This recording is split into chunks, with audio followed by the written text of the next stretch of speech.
Hi everyone. I hope you are still here because I know it's a bit late and you're probably starving now. But I'll try to go quickly so we can have a proper Q&A session at the end. I might get you a bit more active. So hi everyone, my name is Clemence Debaig. I work for Globant. So my name is this, not what you have on the program. I'm going to present you a piece of work we've done for the Metropolitan Police in London. It's a bit of a case study, but it's a good example of what we do. And it's just an amazing project we've been doing, and it's very rare to have something to show this kind of end-to-end process and actually made a difference. We work in digital transformation, and sometimes we do small piece of work. This one is a big one, and it's just a good opportunity to share that with you. So we are Global Consulting. We used to be WAE. We were a service design consultancy. We've been acquired by Globant last year. And now we are the consulting arm of Globant. Globant is kind of a tech giant, a global company. And what we do at Global Consulting is mostly digital transformation, but we help companies to be more innovative, more customer-centric, and we have really kind of a holistic approach to changing the organization, not just designing products. And we're also a bunch of fun people. So how we do it is, first of all, we have individuals in the company that are a bit difficult to define. They have background in design, they have background in management consulting, they have background in tech, and what they know how to do is to solve problems. So whatever type of skills is needed, we're going to find the right person to be part of the team, and having that kind of multi-skilled, flexible talents on the team just what helps us to have projects successful, because when we start, we never know exactly what the problem is going to be, or the client thinks the problem is something, and when we come in, we actually uncover what the real problem is, and having that diversity of skills in the team is what makes those projects successful. And then we're part of Globant, which is a bigger family where we have studios on pretty much every technology. So when we want to move to the next phase, we also have that knowledge inside the company. And how we do it, kind of in a nutshell, we embed ourselves and we embed the client within the team. So we don't work at our offices, we work at the client's offices, and the client is really part of the team, and we do it together. And that might resonate with the previous talk around co-creation, because there's a lot of learning around this, especially when we start talking about working with the police. It's quite interesting stories in there. So let's do this. So working with the police is quite serious. We're talking about sensible cases. But the good thing is, working with the Metropolitan Police, it's not exactly like this. But it's very easy, because it's a police force that is very nice to work with. It's well respected by the citizen in London. And it's been much easier than I thought when we started the project. So where we started in 2013 working with the Met. And the challenge they gave us is, how can we change the relationship between the public and the Met?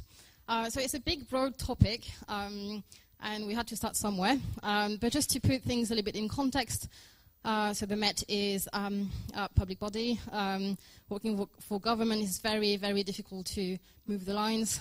You have to go through procurement, you have to justify anything you do, and it's highly regulated, especially when you start talking about the police. It's also a very sensitive topic. There's a lot of politics.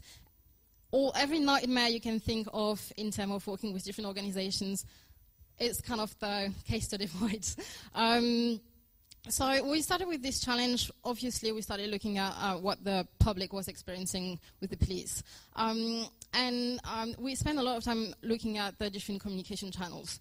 First of all, I don't know if you're aware of this, but in the UK, when you have an emergency, it's 999.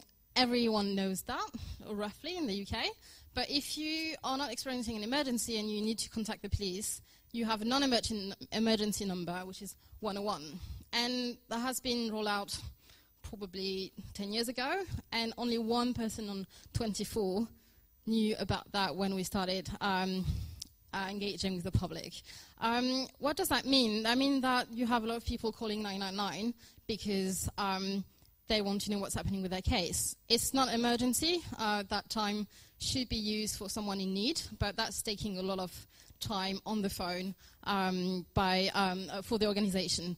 Also, even for the people that knew how to call 101, we identify that there's a kind of an adult-child relationship with the police, and what they, sorry, going back there, what we've seen is people are calling the police anytime they have a question. So, and they think the police are going to solve all their problems. So if they have someone making too much noise next door, it's actually in the UK, it's not a police matter. You have to call the council.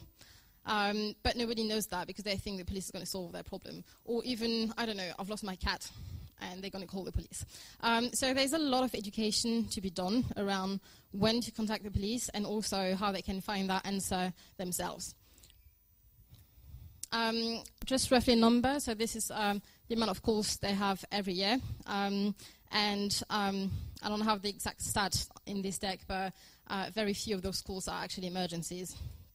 So we spend a lot of time consulting with the public, organizing a lot of sessions, and also we spend a lot of time inside the organization to understand a little bit better what they were trying to achieve with this specific project and these specific questions. So what we identified is that from the organization point of view, and also from a political point of view, they're trying to reduce demand. They're trying to manage the organization more efficiently. And I talked a lot about people on the phone, but this is kind of their main channel at the moment. And from the public point of view, what they want is just an easier relationship with the police and being able to have answers to that question quickly and easily, and having that communication channel kind of in a very fluid way. Just another example for you. So at the moment, because everything is happening on the phone, it's very difficult to know what's happening with your case. So if you had, I don't know, let's say a burglary at your house, you're going to be taken care of like really quickly. That's going to work. Like the first step is really, really good. What's happening during the investigation is very obscure for the public at the moment, because the police is dealing with your case and they're doing their job, but you're not aware of it. So you're trying to call to know what's happening. So you're going to call 999, and you're going to end up in the call center, dealt with operators. They don't have access to your case. They don't know. They can't give you that answer. So it's just passing you around, and that generates a lot of inefficiencies and a lot of frustrations for the public. So all of that relationship is kind of broken at the moment. And what's happening is, because of that, the public think that the police is not doing their job, which is not the case. So what we've done to carry on analyzing what was happening, so we organized a lot of sessions that looks a little bit like a focus group, but actually that was co-creation sessions with the public. So instead of just like asking them questions, we started designing the final solution with them. And we also organized a lot of mirror sessions. So you have on the left people inside the Met thinking about what that final solution could be, and we did exactly the same sessions with the public.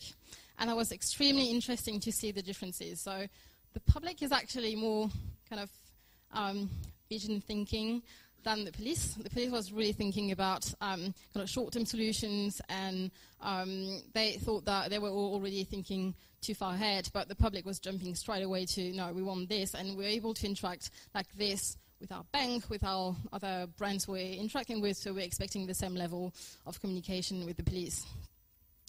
At the end of this phase, what we've done is to extract with a vision. So obviously, we supported the Met with a business case, the right numbers and everything, but all of that was too high level. And what really, really worked at this stage for them to be able to move to the next phase was really to extract them with a vision and make it very tangible. So we put together a lot of storyboards to really explain what that might look like. And we also built an interactive prototype really quickly with really fake data to be able to present that back to the board and the decision makers. And they needed the numbers. That's something that they always need. But the only thing that convinced them to move forward was that prototype that we built probably in 2 days. Because that helped them to really make it tangible, to really understand that, oh, it's not a 10-year vision. It's something that maybe I can have in 6 months, and maybe we can start somewhere.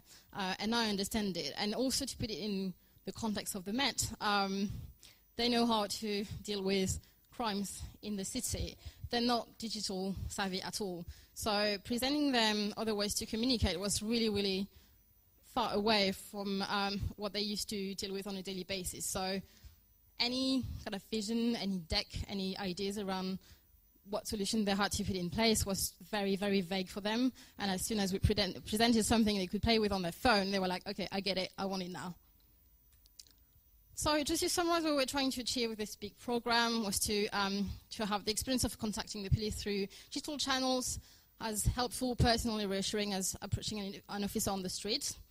And we built a couple of principles to define what the role of digital should be within the Met. So the first thing is we want the final solution to be here to inform. So I know how and when to contact the police and understand what will happen when I do. To reassure as well. So I'm confident the police are tackling the issues that are important to me and my community, and empower. So I have a valuable role to play in keeping London safe. So at the end of this phase, I can't really show you that, but we had a big program of work, a lot of projects, and kind of a big program on 5 years, because we had a lot of dependencies on systems and so on. So I'm not going to go into the details, but I'm going to present you one of this work stream. So we've called it kind of the new online police station for Londoners, because if I want to summarize it very briefly, it's basically a website, but that's really not what it is. It's a hub of digital services that you can find online, you can access everywhere, but that's just a getaway to accessing the different service in a different way. So there are 8 million Londoners, but there are 26 million people in London at any time. So having a way to, that's between commuters, tourists, visitors and all of that. So managing that amount of people in the city and having a way to get them away from the phone was also quite critical. So that's the website. You can have a look, it's online. The reason why I'm showing it here is because the way we've managed to do the navigation on the site is it's a good summary of the full strategy on the site. So you have those 5 boxes, and they're basically the 5 type of things you can do here. And if you compare it to what we had before, it's kind of pushing a lot of information to the public. It's got a one-way discussion, where here is actually just a front counter, a virtual front counter for them to interact with the police directly.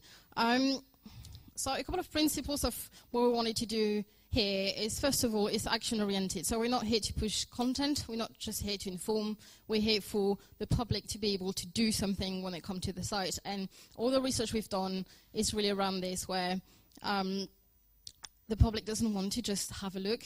Nobody wants to interact with the police. It's not a pleasurable moment.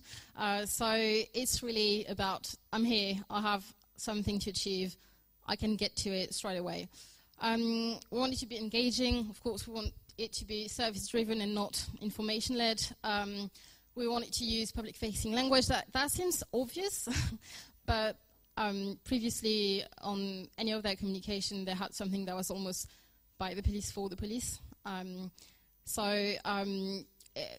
was also quite important for us to kind of train them and educate them on what was the role of this new product.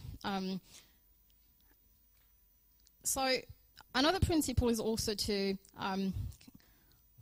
be sure that that action-orientated approach was there everywhere. So we don't do dead ends. When I mentioned that example earlier around the fact that noisy neighbours is not a police matter, well, just saying to the public it's not for us to take care of this case is not going to be enough, because if they don't know what to do, they will still call you. So everything we've been doing on the site is really to lead you to the next step. So if we can't take care of this for you, where should you go? So a couple of principles, so keeping them online, directing them to the right place, and also being able to support that contact.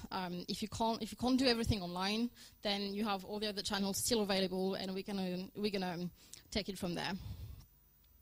So we looked at all the services that were supposed to, that were good candidate for digitize, and I can't say that.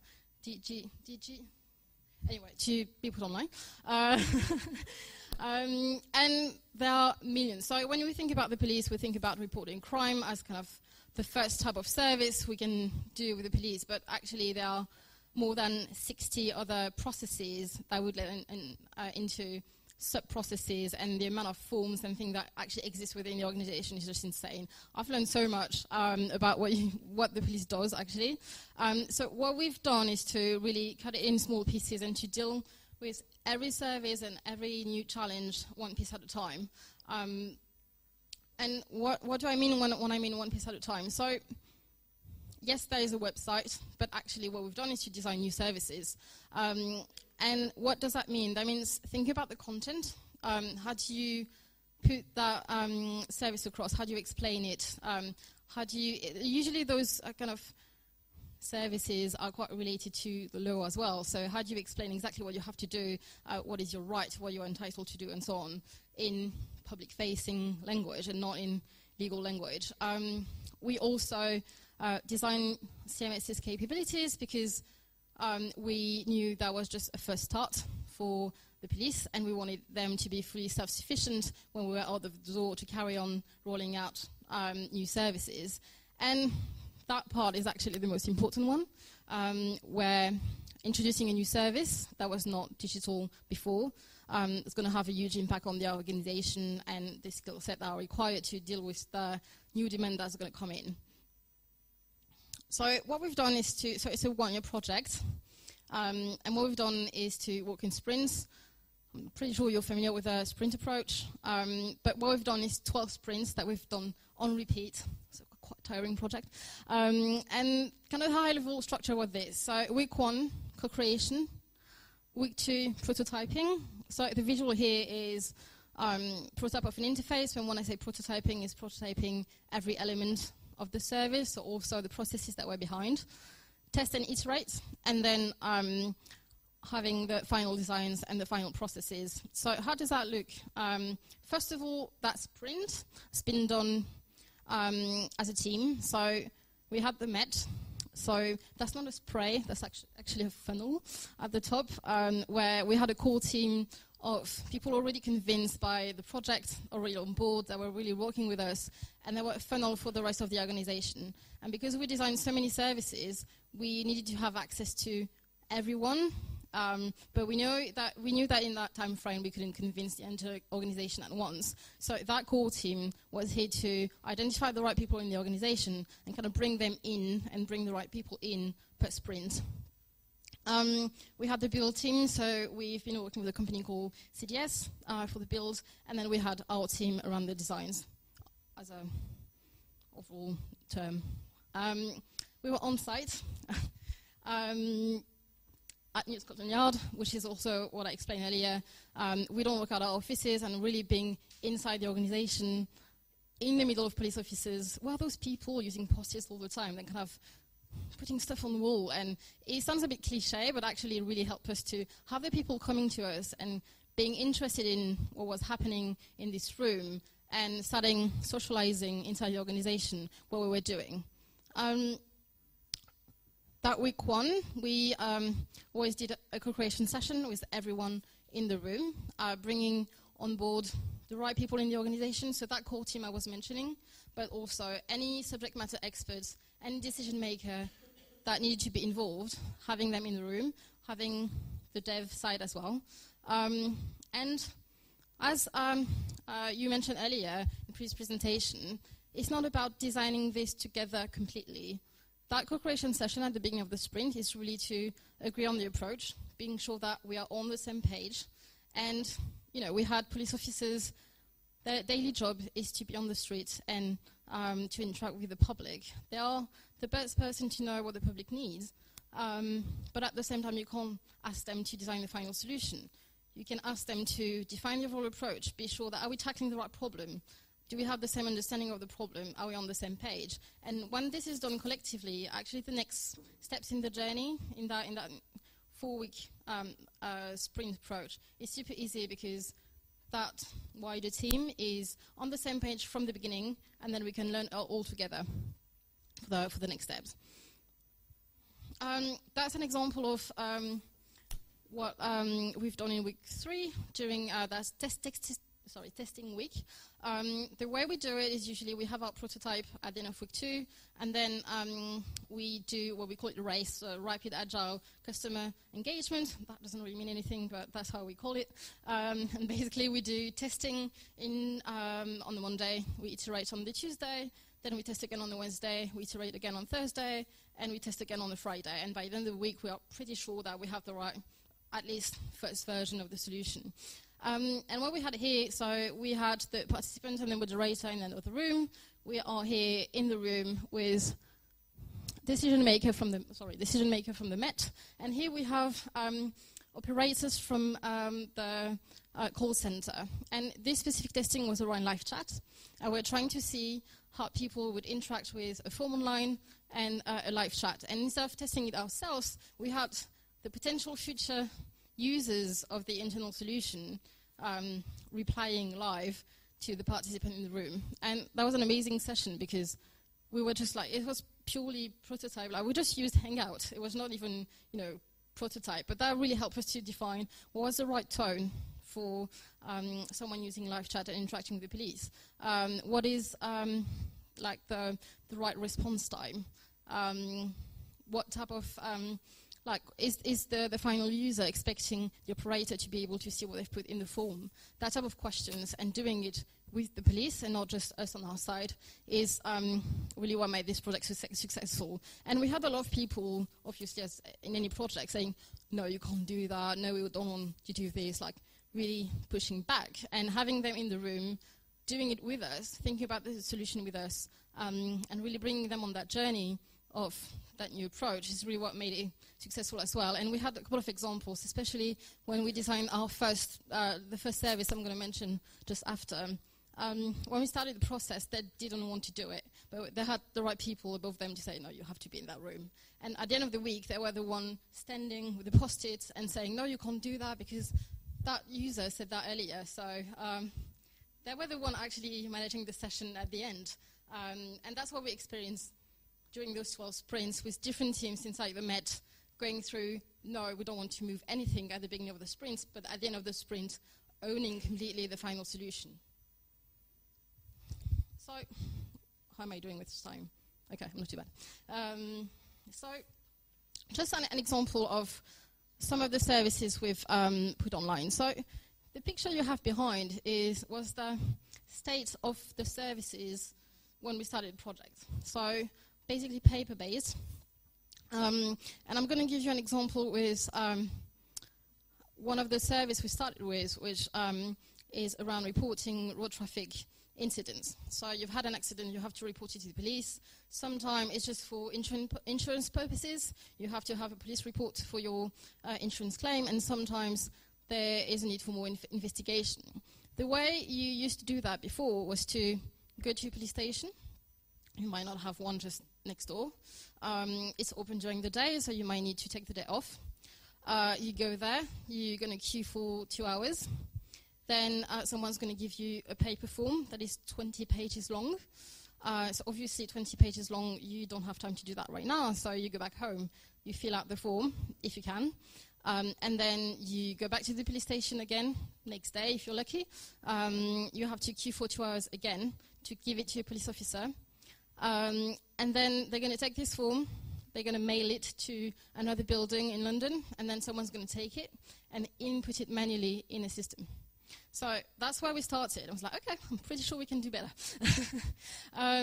So we looked at a couple of services like this, and we had a good understanding of the fact that most of the services so far, they kind of work this way, but they all have their specific systems, they all have their specific teams, their specific processes, but we had to start somewhere to prove that we could do something different. So we analyzed all the services and kind of all the dependencies, and I'm not expecting you to read any of this, but it's just to show you how we approach this. So we had a look at what value that would bring to the organization and to the citizens to do something with this service, and also what was the complexity.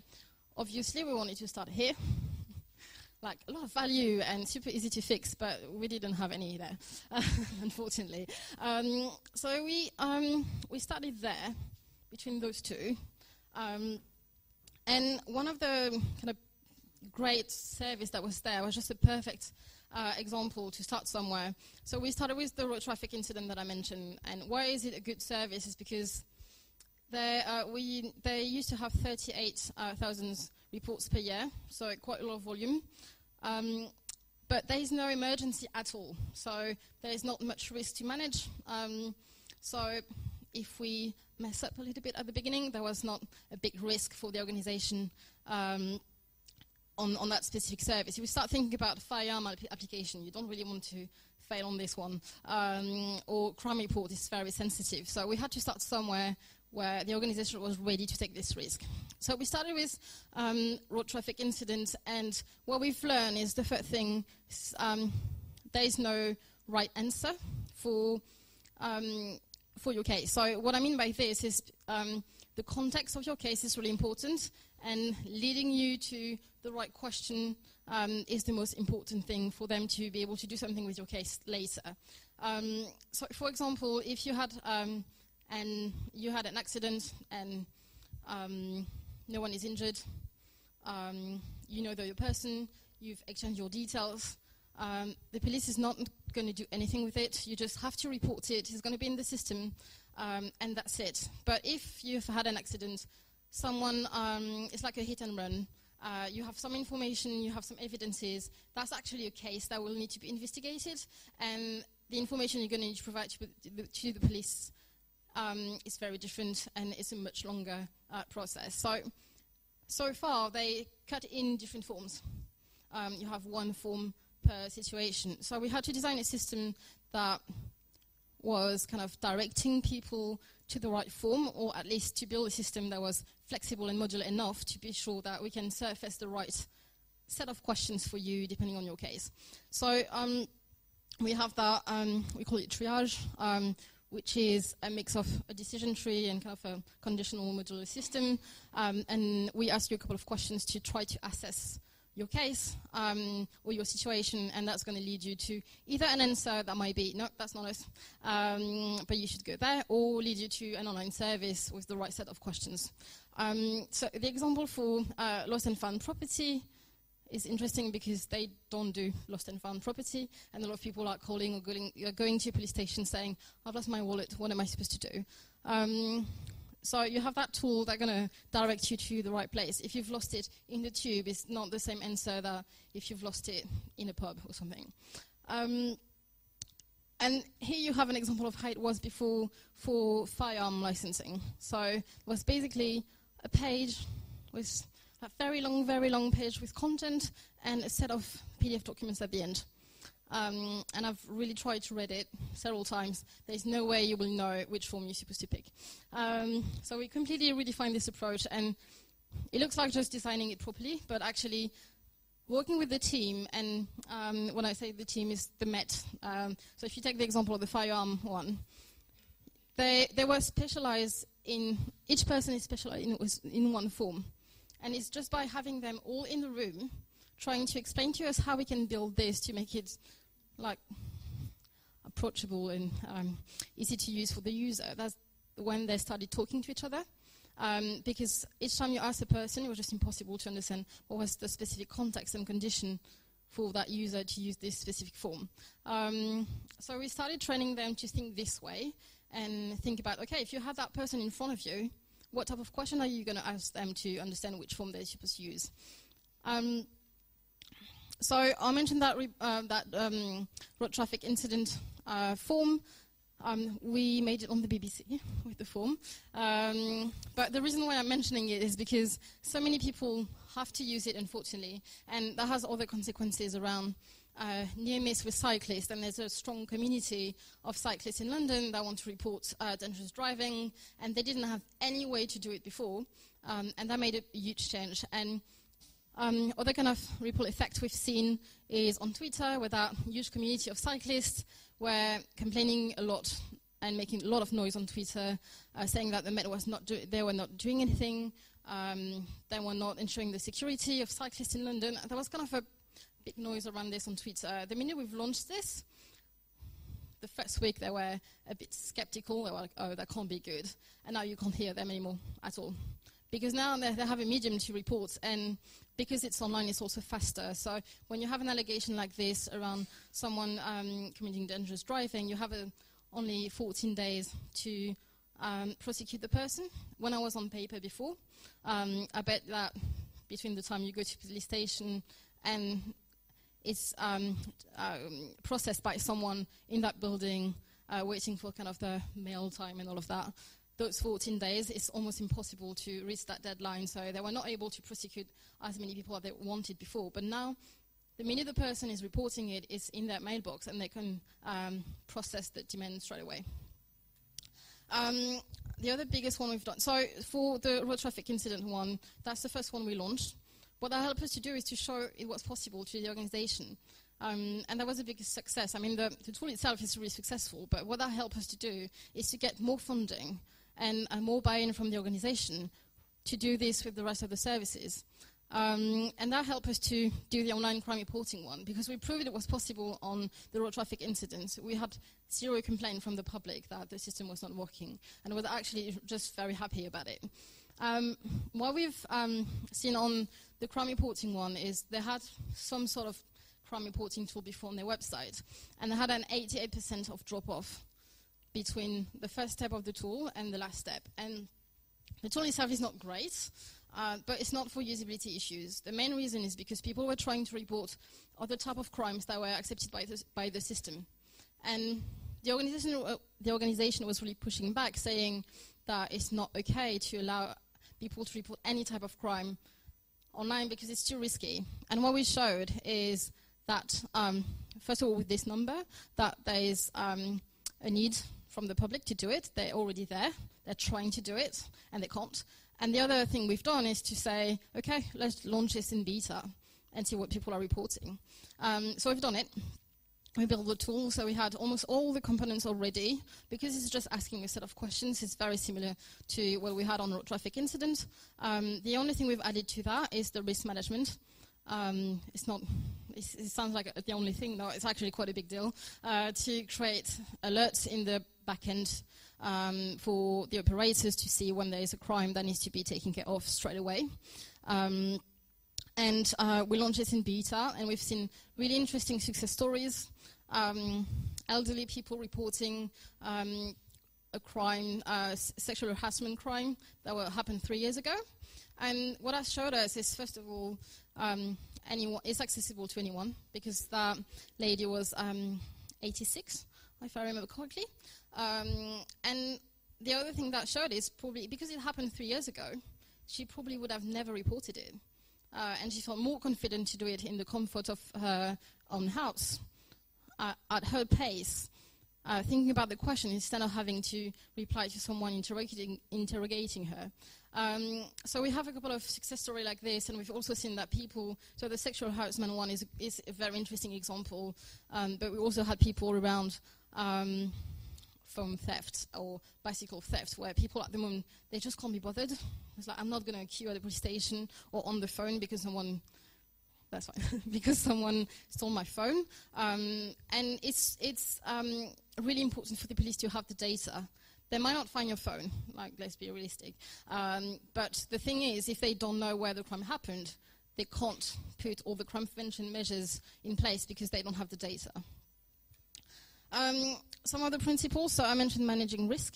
The other thing is managing jurisdiction, because, so just to show you, just to explain to you very briefly how this works in London. So the Met is in charge of the London area, except for, it sounds a bit silly what I'm going to say there. There's just the 1 square mile that is around the city, so it's in the middle, and there's kind of no way to explain why there's another police force just right in the middle of London, but that's how it works. It's a slightly different skill set. It's where all the banks are, so it's a bit specific, but we had to explain to Londoners that you can't report that thing that happened to you in the middle of London because it's another police force. So we put in place kind of a lot of logics around where did that happen and redirecting you to the right place if the Met can't do it. And also having partnerships with the City of London for the road traffic incident one, to send them the forms directly instead of redirecting the public, because who does one? Actually, the public doesn't really care. They just want to report it. Then, as I mentioned, get users to the right forms or the right set of questions, depending on your case.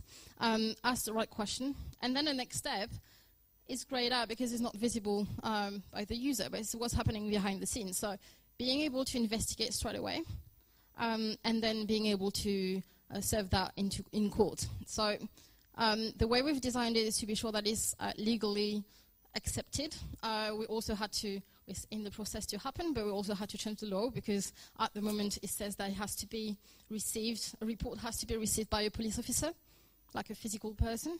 But that law is from 86, I think, 1986. So we had to influence also kind of the definition of what is a police officer. Is the website kind of legally accepted as the entity that's going to receive your report, to be able to go to court straight away.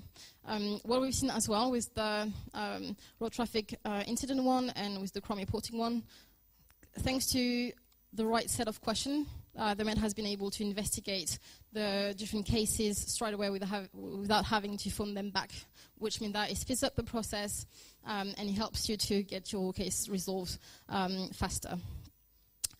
For each service that I mentioned, we designed the back-end process as well, and being sure that the different teams were on board and trained to be able to receive the different services. I guess I have 5 more minutes. Yeah? Okay. So I talked a lot about the services. It's a lot around reporting or applying or the licenses. The other big part we put in place is how to connect communities with local policing. And one of the strengths of the Met is that ability to be in the neighborhoods, to be able to engage with communities. One of the issues we've identified is that they are able to engage with the most vulnerable people because they are the one in those neighborhoods during the day. But they were not able to engage with the rest of the people, so the people that are not in that neighborhood during the day or at work. And that had a lot of impact on the image of the police, because they're not around, they don't see them, so they think that nobody's taking care of them. And then also, it's just impossible to communicate any crime prevention advice, any information about what might have happened in the neighborhood. So what we've done is to design a digital space for those communities to interact with each other. So the first part of it is being able to show you what's happening in your area. So what are the type of crimes? If you ask the people, they're going to tell you that the most important thing in the neighborhood is nosy neighbors or, I don't know, vagrants, so people asking for money in the streets. But if you look at the data, you can actually show that the police is taking care of other priorities because it's what's really happening and you might not see it. So people are very concerned about burglaries, for example, but maybe what's happening at the moment is more drugs in your area. And you need to be aware of the situation because that helps you to understand a bit better the priorities and why maybe your thing that's happening at your level, it might not be the priority. But what we've done as well, I think I'm going to just show you this very quickly. Here we go. So that's the page. That's not a prototype, that's live. So you have the data here, and also to see how it compares to other boroughs in London. Camden is not, where am I? No, Clerkenwell is not that great compared to the rest of London. But you also have the ability to say what your concerns are, because there's a difference between the data and the crimes reported and your perception of what's happening in your area.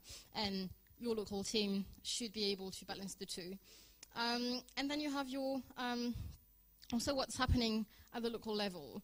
And it's loading, here we go.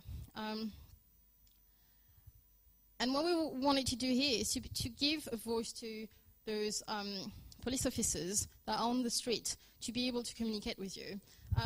So we build that social wall and give them the tools to be able to interact with the people at their level. What does that mean? That means that we have 624 Safer Neighbourhoods team in London, and they all have a Twitter account and a Facebook account, and they're able to show and to communicate using social media.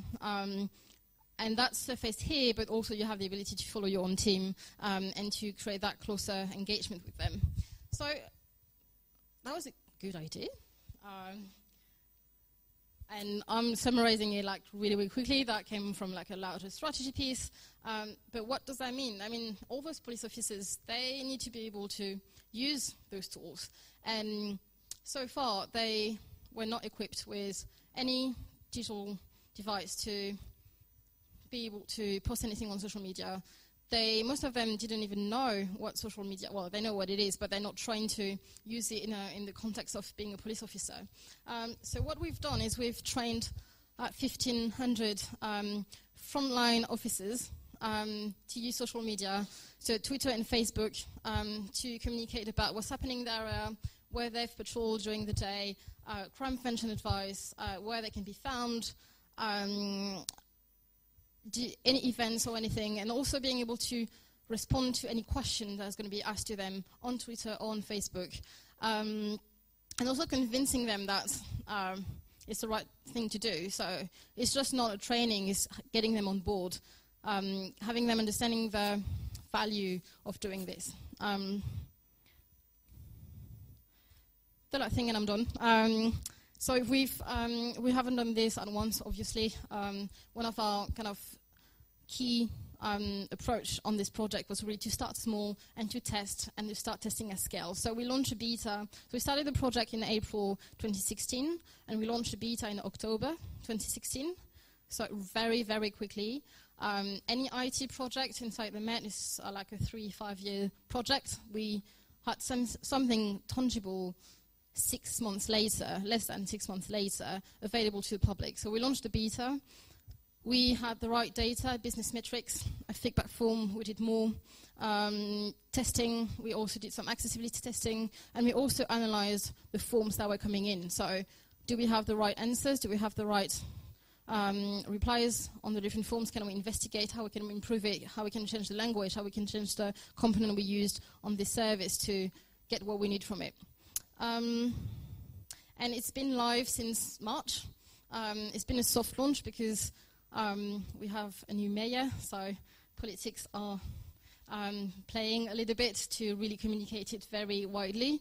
But without any communication, just having the site, we have really interesting data that can't really share publicly yet, unfortunately. But if you want to talk about it a bit more in private after, I can maybe share with you some success stories. Thank you.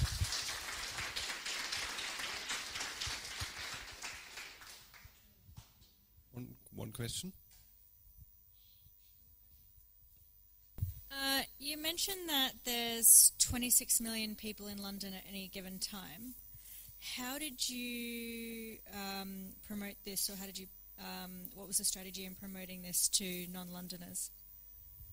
So we've started creating partnerships with like touring organisms, and there's a visitlondon.com and all of that. Part of our kind of longer term strategy is to start having widgets that can be put on any other websites around crime preventions, around reporting. But the main strategy, and probably 70% of the traffic, is coming from Google anyway. So SEO is a big part of the work we've done. And what we've analysed is, even if those services were not available online before, people were already searching for them online, and then they couldn't find anything, so they pick up their phone. So that's why we have the success we've had so far, because without communicating anything, that first part of the journey was already there. Now we just have to convince people that we're not thinking about digital first to kind of shift to that channel. Thank you.